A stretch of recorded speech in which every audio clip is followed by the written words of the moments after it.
ವಿಚಾರಕ್ಕೆ. ಕಾಂಗ್ರೆಸ್ ಶಾಸಕ ಪ್ರದೀಪ್ ಈಶ್ವರ್ ಆಪ್ತನಿಂದ ಧಮಕಿ ಹಾಕಲಾಗಿದೆ ಅನ್ನೋ ಆರೋಪ ಕೇಳಿಬಂದಿದೆ. ಮತಪಟ್ಟಿ ಪರಿಷ್ಕರಣೆ ಮಾಡ್ತಾ ಇದ್ದ ಅಧಿಕಾರಿಗೆ ಧಮಕಿಯನ್ನ ಹಾಕಲಾಗಿದೆಯಂತೆ. ಕಾಂಗ್ರೆಸ್ ಮುಖಂಡ ನಾಗೇಶ್ ರೆಡ್ಡಿಯಿಂದ ಅಧಿಕಾರಿಗೆ ಧಮಕಿ ಹಾಕಲಾಗಿದೆ ಅಂತ ಆರೋಪ ಕೇಳಿಬಂದಿದೆ. ಈ ಮತಪಟ್ಟಿ ಪರಿಷ್ಕರಣೆಗೆ ಅಧಿಕಾರಿ ಬಂದಂತ ಸಂದರ್ಭದಲ್ಲಿ ಈ ನಾಗೇಶ್ ರೆಡ್ಡಿ ನೀನ್ ಬಿಜೆಪಿಗೆ ಸಪೋರ್ಟ್ ಮಾಡ್ತೀಯಾ ಅಂತ ಹೇಳಿ ಅಧಿಕಾರಿಗೆ ನಿಂದಿಸಿದ್ದಾರಂತೆ. ಬಿಎಲ್ಒ ಶಿವಶಂಕರ್ ಜೊತೆ ಮಾತನಾಡಿರುವಂತ ಆಡಿಯೋ ವೈರಲ್ ಆಗಿದೆ. ಬಿಎಲ್ಒಗೆ ಬೆದರಿಸಿರುವಂತ ಆಡಿಯೋ ನ್ಯೂಸ್ 18ಗೂ ಲಭ್ಯವಾಗಿದೆ. ಚಿಕ್ಕಬಳ್ಳಾಪುರ ನಗರದ ಜೂನಿಯರ್ ಕಾಲೇಜಿನಲ್ಲಿ ಕರ್ತವ್ಯವನ್ನ ನಿರ್ವಹಿಸ್ತಾ ಇದ್ದಾರೆ ಶಿಕ್ಷಕ ಶಿವಶಂಕರ್. ಮತದಾರ ಪಟ್ಟಿ ಪರಿಷ್ಕರಣೆಗೆ ಹೋದಂತ ಸಂದರ್ಭದಲ್ಲಿ ಈ ರೀತಿ ಬಿಎಲ್ಒಗೆ ಹೆದರಿಸಿದ್ದಾರೆ ಪ್ರದೀಪ್ ಈಶ್ವರ್ ಆಪ್ತ ಅಂತ ಹೇಳಿ ಆರೋಪ ಕೇಳಿಬಂದಿದೆ. ಆಡಿಯೋ ಸಂಭಾಷಣೆಯಲ್ಲಿ ಏನಿದೆ ಕೇಳೋಣ. ಯಾವ ರೂಲ್ಸ್ ನೀವು ನಂಬರಾಗಿಲ್ವಾ? ಯಾವ ರೂಲ್ಸ್ ಮಾತಾಡ್ತೀರ ಸರ್ ನೀವು? ಯಾವ ರೂಲ್ಸ್ ಮಾತಾಡಿ ನೀವು? ರೂಲ್ಸ್ ಅಲ್ಲ, ಈಗ ಇರೋದೇನಿದೆ ಈ ತರ ಬೇಕು ಅಂತ ಕೇಳ್ತಾ ಇದೀನಿ. ಯಾರು ಮಾತಾಡ್ಬೇಕು ಅದನ್ನ? ನಾನೇ ಕೇಳ್ಬೇಕು. ನಂಬರಾಗಿದ್ರೆ ನೀವ್ ಇವತ್ತಿಗೂ ಇಲ್ಲ. ಮತ್ ನೀವ್ ಹೆಂಗ್ ಕೇಳೋದ್ ಕ್ವಶನ್? ಅದು SIR ನಾನೇ ಮಾಡ್ತಾ ಇದೀನಲ್ಲ. ನೀವ್ ಯಾವನ ಕೇಳಕ್ಕೆ? ನನ್ನ ಮಗ ನೀನ್ ಯಾವನ ಕೇಳಕ್ಕೆ? ನನ್ ಮಗನ್ ತಗೊಂಬಂದು ಬಿಜೆಪಿ ಸಪೋರ್ಟ್ ನನ್ ಮಗನ್ ನೀನು ಇದಕ್ ಬೇರೆ ಅದು ಬೇರೆ. ಇದು ಕಂಪ್ಲೇಂಟ್ ಕೊಡ್ತೇನೆ ನೀನು ಬೆಳಗ್ಗೆ. ನಾಗೇಶ್ ಏನ್ ಮಾತಾಡ್ತಾ ಇದ್ದೀನಿ? ನೀನ್ ಬಿಜೆಪಿ ಬಗ್ಗೆ ನನ್ನ ಮಗನ್ ನನ್ ಗೊತ್ತು. ನನ್ನ ಮೇಲೆ ಇವತ್ತಿಗೆ 2 ಕೇಸ್ ಆಗಿದೆ. ನಿಂದು ಒಂದ್ ಕೇಸ್ ಆಗಿ ನಾನ್ ತಲೆ ಕೆಡ್ಸ್ಕೊಳಲ್ಲ. ಏನ್ ಮಾತಾಡಿದೀನಿ ನೀನು? ಮಾತಾಡ್ಬೇಕು, ಇರ್ತದಲ್ಲಿ ಇಟ್ಕೊಂಡ್ ಮಾತಾಡು. ಅಲ್ಲ, ನಾನ್ ಕೇಳ್ತಾ ಇರೋದೇನ್ ಹೇಳು? ಏನ್ ಮಾತಾಡ್ತೀನಿ ನೀನು? ಏನ್ ಕೇಳ್ತಾ ಇರೋದ್ ಹೇಳು? ನಂದಿರೆಡ್ಡಿ ಮಕ್ಕಳು ಮಾತ್ರ ಮಾತಾಡೋರ? ಅವನು ಮಾತಾಡಿಲ್ವಾ? ಏನಂತ? ನಂದಿರೆಡ್ಡಿ ಮಕ್ಕಳು ಮಾತ್ರ ವೋಟ್ ಡಿವೈಡ್ ಆಗತ್ತೆ, ಬೇರೆ ಯಾರಿಗೂ ಆಗಲ್ಲ. ಎಲ್ರು ಕೇಳ್ತಾ ಇದೀನಿ ನಾಗೇಶ್, ಎಲ್ರು ಕೇಳ್ತಾ ಇದೀನಿ. ಏನ್ ಮಾತಾಡ್ತಾ ಇದೀನಿ ಹೇಳಿ ನೀನು?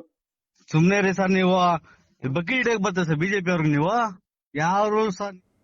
ಇದೇ ವಿಚಾರವಾಗಿ ಇನ್ನಷ್ಟು ಡೀಟೇಲ್ ಆಗಿ ಇನ್ಫಾರ್ಮೇಶನ್ ಕೊಡ್ತಾ ಹೋಗೋದಕ್ಕೆ ಫೋನ್ ಸಂಪರ್ಕದಲ್ಲಿ ಕನೆಕ್ಟ್ ಆಗಿದ್ದಾರೆ ನಮ್ಮ ರಿಪೋರ್ಟರ್ ದತ್ತಾತ್ರೇಯ.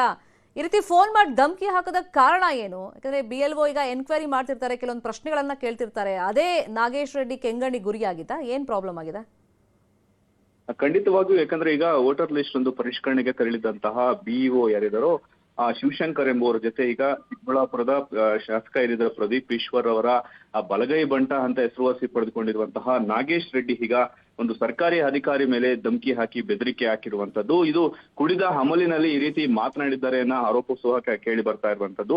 ಯಾಕಂದ್ರೆ BLO ಶಿವಶಂಕರ್ ಎಂಬುವರು ಒಂದು ಗ್ರಾಮದಲ್ಲಿ ಒಂದು ಸರ್ವೆ ಕಾರ್ಯವನ್ನ ನಡೆಸ್ತಾ ಇರ್ತಾರೆ. ಸೊ ಈ ವಿಚಾರಕ್ಕೆ ಸಂಬಂಧಿಸಿದಂತೆ ಒಬ್ಬರ ಪರವಾಗಿ ನೀನು ಮಾತಾಡ್ತಿದ್ಯಾ ಅಂದ್ರೆ ಬಿಜೆಪಿ ಪರವಾಗಿ ಮಾತ್ರ ಮಾತಾಡ್ತೀಯಾ, ನಿನ್ನ ಭವಿಷ್ಯ ಎಲ್ಲ ನನಗೆ ಗೊತ್ತು, ಜೊತೆಗೆ ನೀನು ಬಿಜೆಪಿಗೆ ಬಕೆಟ್ ಇಡ್ತೀಯಾ ಅಂತ ಹೀಗೆ ಕೆಲವು ಅವಾಚ್ಯ ಪದಗಳಿಂದ, ಕೆಟ್ಟ ಪದಗಳಿಂದ ಬಳಸಿ ಈ ಶಿಕ್ಷಕನಿಗೆ ಈಗ ಬಹಳಷ್ಟು ಅವಾಚ್ಯ ಪದಗಳಿಂದ ನಿಂದನೆ ಮಾಡಿರುವಂತಹದ್ದು.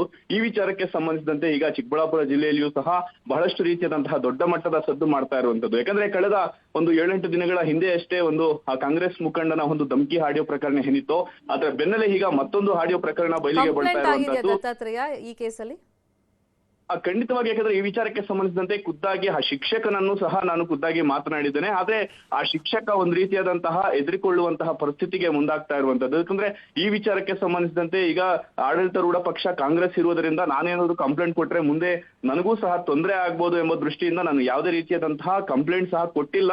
ಈ ವಿಚಾರವನ್ನ ಸರ್ಕಾರಿ ಒಂದು ಅಧಿಕಾರಿಗಳ ಸಂಘ, ನೌಕರರ ಸಂಘ ಏನಿಡ್ತಾರೋ ಅವರ ಅಧ್ಯಕ್ಷರ ಗಮನಕ್ಕೆ ತಂದಿದ್ವಿ. ಅವ್ರು ಯಾವ ರೀತಿಯಾದಂತಹ ಕ್ರಮವನ್ನ ಕೈಗೊಳ್ತಾರೆ ಕಾದ್ ನೋಡ್ಬೇಕಾಗಿದೆ ಅಂತ ಆ ಶಿಕ್ಷಕರು ಸಹ ಈಗ ನ್ಯೂಸ್ 18ಗೆ ಮಾಹಿತಿಯನ್ನ ನೀಡಿರುವಂತಹದ್ದು. ಶ್ರೀಮಿತಾ, ಥ್ಯಾಂಕ್ ಯು ದತ್ತಾತ್ರೇಯ ಈ ಕ್ಷಣದ ಮಾಹಿತಿಗೆ. ಕಮಲಾಕರ್ ಭಟ್ ಸುಚಿತ್ರಾ ಗ್ಯಾಂಗ್ನಿಂದ ಕೊಲೆ ಪ್ರಕರಣ ಸಂಬಂಧ ಕೊಲೆ ತಪ್ಪಿಸೋದಕ್ಕೆ ಸಿದ್ದಾಪುರ ಪೊಲೀಸರು ವೈಫಲ್ಯ ಕಂಡು ಬಂದಿದೆ ಅಂತ ಹೇಳಿ ಆರೋಪ ಕೇಳಿಬಂದಿದೆ. ನ್ಯೂಸ್ 18ನಲ್ಲಿ ಈ ಬಗ್ಗೆ ಸುದ್ದಿ ಪ್ರಸಾರ ಮಾಡಲಾಗಿತ್ತು. ಸುದ್ದಿ ಪ್ರಸಾರದ ಬೆನ್ನಲ್ಲೇ ಪೊಲೀಸ್ ಸಿಬ್ಬಂದಿ ಎತ್ತಂಗಡಿ ಆಗಿದ್ದಾರೆ. ಸಿದ್ದಾಪುರ ಠಾಣೆಯ ASI ಮತ್ತೆ ಕಾನ್ಸ್ಟೇಬಲ್ ಟ್ರಾನ್ಸ್ಫರ್ ಆಗಿದ್ದಾರೆ. ಚಂದ್ರಶೇಖರ್ ಪೊಲೀಸ್ ಪೇದೆ ಮತ್ತೆ ASI ಗಣಪತಿ ಅಂದ್ರೆ ಇವರು ವೈಫಲ್ಯವನ್ನ ತೋರಿದ್ದಾರೆ. ಒಂದು ವೇಳೆ ಇವರು ಅಲರ್ಟ್ ಆಗಿದ್ದಿದ್ರೆ ಈ ಕೊಲೆ ಪ್ರಕರಣವನ್ನ ತಡೆಯಬಹುದಾಗಿತ್ತು ಅಂತ ಹೇಳಿ ಮಾಹಿತಿನೂ ಇತ್ತು. ಈ ಬಗ್ಗೆ ಸುದ್ದಿಯನ್ನ ಪ್ರಸಾರ ಮಾಡಲಾಗಿತ್ತು. ಸ್ಥಳೀಯರು ಅಷ್ಟೇ ಈ ಬಗ್ಗೆ ಆರೋಪಗಳನ್ನ ಮಾಡ್ತಾ ಇದ್ರು. ಈ ಕೇಸಲ್ಲಿ ಪೊಲೀಸರ ವೈಫಲ್ಯ ಎದ್ದು ಕಾಣ್ತಾ ಇದೆ ಅಂತ ಹೇಳಿ ಆರೋಪ ಮಾಡಿದ್ರು. ಇದನ್ನ ಗಂಭೀರವಾಗಿ ಪರಿಗಣಿಸಿದ್ರು SP ದೀಪನ್. ಸಿದ್ದಾಪುರ ಪೊಲೀಸರ ಮೇಲೆ ತನಿಖೆಗೆ SP ಆದೇಶವನ್ನ ಕೊಟ್ಟಿದ್ದಾರೆ. ಶಿರಸಿ DYSP ಗೀತಾ ಪಾಟೀಲ್ ನೇತೃತ್ವದಲ್ಲಿ ತನಿಖೆಯನ್ನ ಮುಂದುವರಿಸಲಾಗಿದೆ. ತನಿಖೆ ಮುಗಿಯೋವರೆಗೂ ಇಬ್ರು ಪೊಲೀಸ್ ಸಿಬ್ಬಂದಿ ಬೇರೆ ತಾಲೂಕಿನ ಪೊಲೀಸ್ ಠಾಣೆಗೆ ವರ್ಗಾವಣೆ ಮಾಡಲಾಗಿದೆ.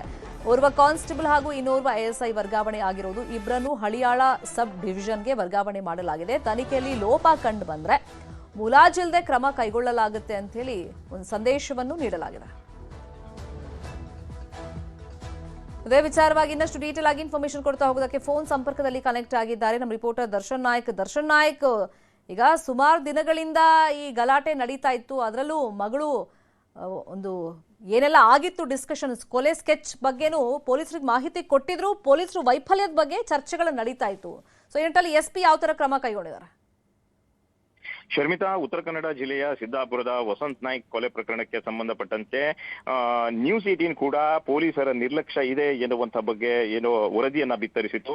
ಆರಂಭದಲ್ಲೇ ಪೊಲೀಸರ ನಿರ್ಲಕ್ಷ್ಯ ಎದ್ದು ಕಾಣ್ತಾ ಇತ್ತು. ಈ ಹಿನ್ನೆಲೆಯಲ್ಲಿ ಸಿದ್ದಾಪುರ ಪೊಲೀಸರ ನಿರ್ಲಕ್ಷ್ಯದ ಬಗ್ಗೆ ನ್ಯೂಸ್18 ಧ್ವನಿ ಎತ್ತಿ ಒಂದು ವರದಿಯನ್ನ ಮಾಡಿತ್ತು. ಅದ್ರ ಜೊತೆಗೆ ಇಲ್ಲಿನ ಸ್ಥಳೀಯರಾಗಿರ್ಬೋದು, ಅದೇ ರೀತಿ ಅವರ ಕುಟುಂಬಸ್ಥರಾಗಿರ್ಬೋದು, ಹಾಗೆ ಅಲ್ಲಿನ ಆಜುಬಾಜಿನವರು ಕೂಡ ಸಾಕಷ್ಟು ಆರೋಪವನ್ನ ಮಾಡಿದ್ರು. ಸಿದ್ದಾಪುರದ ಪೊಲೀಸರು ಆರಂಭದಲ್ಲೇ ಒಂದು ತನಿಖೆಯನ್ನ ಮಾಡಿದ್ರೆ ಇಷ್ಟು ದೊಡ್ಡ ಮಟ್ಟದಿಗೆ ಈ ಘಟನೆ ನಡೀತಿರಲಿಲ್ಲ ಎನ್ನುವಂತ ಬಗ್ಗೆ. ಯಾಕಪ್ಪ ಅಂದ್ರೆ ಆರಂಭದಲ್ಲಿ ಏನು ಸುಚಿತ್ರಾಳ ಮಗಳು ತನ್ನ ಅಪ್ಪನ ಜೊತೆ ಮಹೇಶ್ ನಾಯ್ಕ ಜೊತೆಗೆ ಬಂದು ಸಿದ್ದಾಪುರ ಪೊಲೀಸ್ ಠಾಣೆಯಲ್ಲಿ ಈ ಬಗ್ಗೆ ದೂರನ್ನ ಕೊಡ್ತಾಳೆ. ಯಾಕಂದ್ರೆ ಕಮಲಾಕರ ಭಟ್ಟ ನಂಗೆ ಹಿಂಸೆಯನ್ನ ಕೊಡ್ತಿದ್ದಾನೆ, ಅದ್ರ ಜೊತೆಗೆ ಸುಚಿತ್ರಾ ಕೂಡ ತಮ್ಮ ಅಮ್ಮ ಕೂಡ ಏನು ಹಿಂಸೆಯನ್ನ ಕೊಡ್ತಾ ಇದ್ದಾರೆ ಎನ್ನುವಂತ ಬಗ್ಗೆ. ಆದ್ರೆ ಆ ಸಂದರ್ಭದಲ್ಲಿ ಸಿದ್ದಾಪುರ ಪೊಲೀಸರು ಏನು ನಿರ್ಲಕ್ಷ್ಯವನ್ನ ಮಾಡ್ತಾರೆ. ಆ ಸಂದರ್ಭದಲ್ಲಿಯೂ ಕೂಡ ನ್ಯೂಸ್18 ವರದಿಯನ್ನ ಮಾಡಿತು. ಏನು ಪೊಲೀಸರ ಒಂದು ನಿರ್ಲಕ್ಷ್ಯದಿಂದ ಈ ರೀತಿ ಘಟನೆ ನಡೆದಿತ್ತು ಇರುವಂತ ಬಗ್ಗೆ. ಅದಾದ ನಂತರ ಉತ್ತರ ಕನ್ನಡ ಜಿಲ್ಲಾ ಪೊಲೀಸ್ ವರಿಷ್ಠಾಧಿಕಾರಿ ಒಂದು ಆದೇಶವನ್ನ ಮಾಡಿರುವಂತದ್ದು ಏನಪ್ಪಾ ಅಂದ್ರೆ ಯಾವುದೇ ಮುಲಾಜಿಲ್ಲದೆ ಅವರ ಬಗ್ಗೆ ಕ್ರಮವನ್ನ ಕೈಗೊಳ್ತೇವೆ ಎನ್ನುವಂತ ಬಗ್ಗೆ ಹೇಳಿರುವಂತದ್ದು. ಅದ್ರ ಜೊತೆಗೆ ಇಬ್ಬರು ಪೊಲೀಸರನ್ನ ಇವತ್ತು ವರ್ಗಾವಣೆಯನ್ನ ಮಾಡಿರುವಂತದ್ದು. ಪೊಲೀಸ್ ತನಿಖೆ ಮುಗಿಯುವವರೆಗೂ ಅವರು ಆ ಬೇರೆ ತಾಲೂಕಿನಲ್ಲಿ ಕರ್ತವ್ಯವನ್ನ ನಿರ್ವಹಿಸಲಿದ್ದಾರೆ. ಮತ್ತೆ ಮುಲಾಜಿಲ್ಲದೆ ಏನು ತಾನು ಕಾನೂನು ಕ್ರಮವನ್ನ ಕೈಗೊಳ್ತೇನೆ ತಮ್ಮ ಸಿಬ್ಬಂದಿ ಬಗ್ಗೆ ಎನ್ನುವಂತ ಮಾತನ್ನ ಇವತ್ತು ಪೊಲೀಸ್ ವರಿಷ್ಠಾಧಿಕಾರಿ ದೀಪನ್ ಅವರು ಹೇಳಿರುವಂತದ್ದು. ಶರ್ಮಿತಾ, ಥ್ಯಾಂಕ್ ಯು ದರ್ಶನ್ ಈ ಕ್ಷಣದ ಮಾಹಿತಿಗೆ.